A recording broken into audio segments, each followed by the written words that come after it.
الحمد لله رب العالمين، والصلاة والسلام على أشرف الأنبياء والمرسلين نبينا محمد وعلى آله وأصحابه أجمعين، وبعد. كما يعرف المشاهدون الكرام، نحن نتدرب يوميا على التكلم العربي،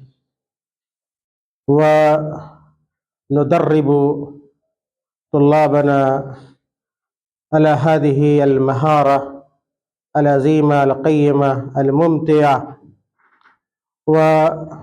ويتدرب طلاب السنة الثانية من الثانوية في جامعة الإمام ابن تيمية في الحصة الأولى في محاضرة الأدب العربي، ونحن نواصل سلسلة المكالمة العربية.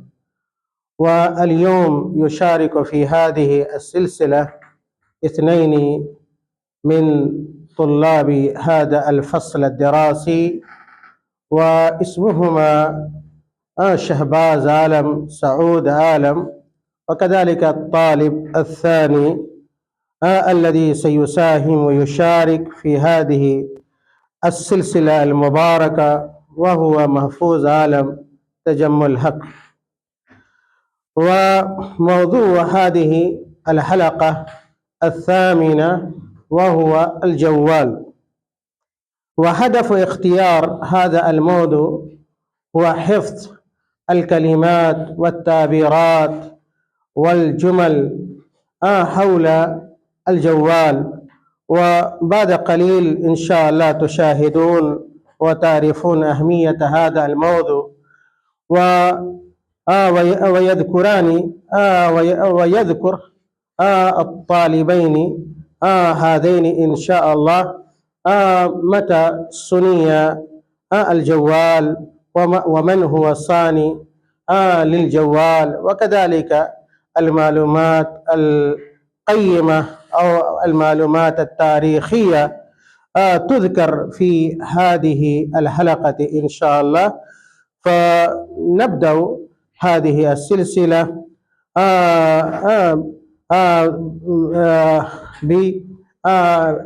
بالدعوة إلى الله سبحانه وتعالى.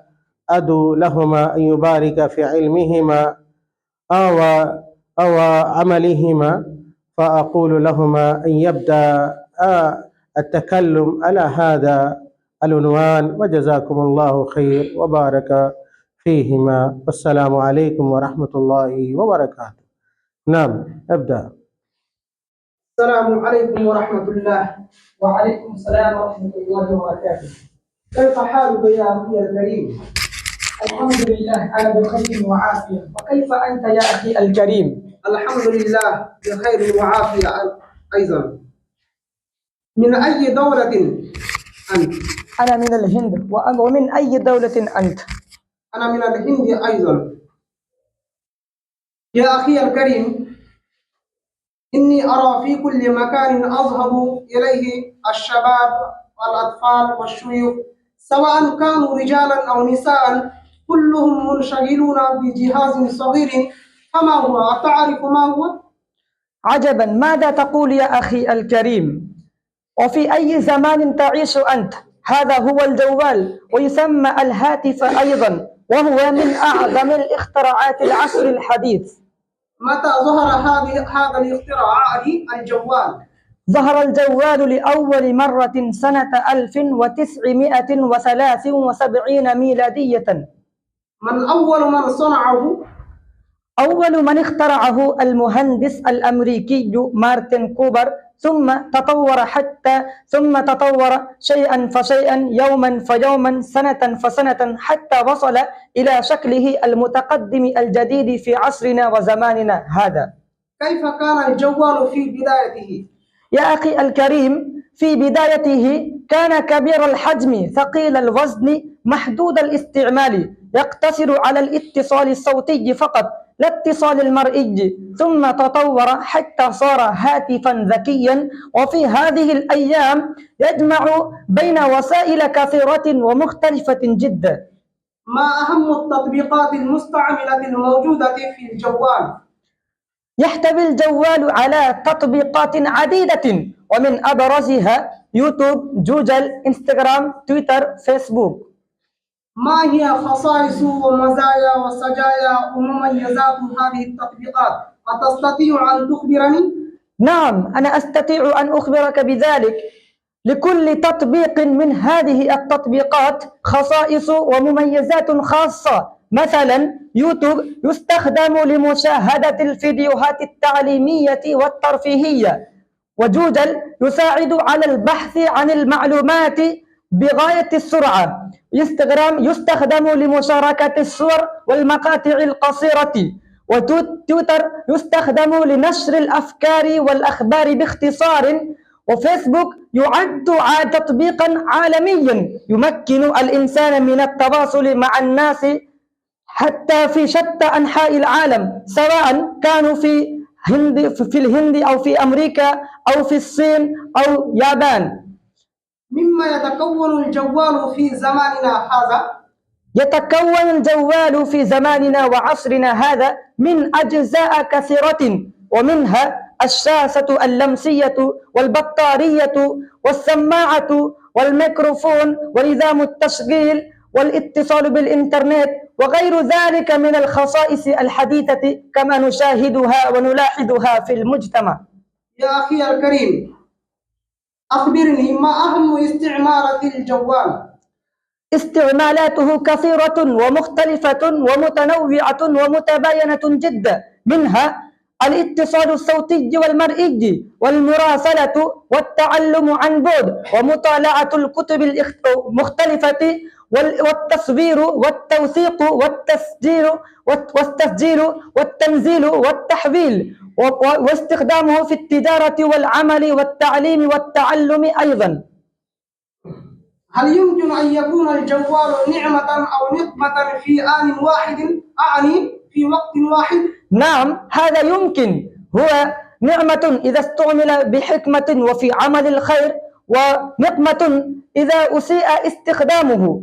ولكن يا أخي الكريم، العاقل من جعل التقنية أعني التكنولوجية في خدمته لا هو في خدمتها. بماذا يعمل الجوال؟ يعمل الجوال بالبطارية. كيف تشحن بطارية الجوال؟ أشحن بطارية الجوال بوصله بالشاحن، ثم أدخل الشاحن في مصدر الكهرباء حتى تمتلئ البطارية كلها.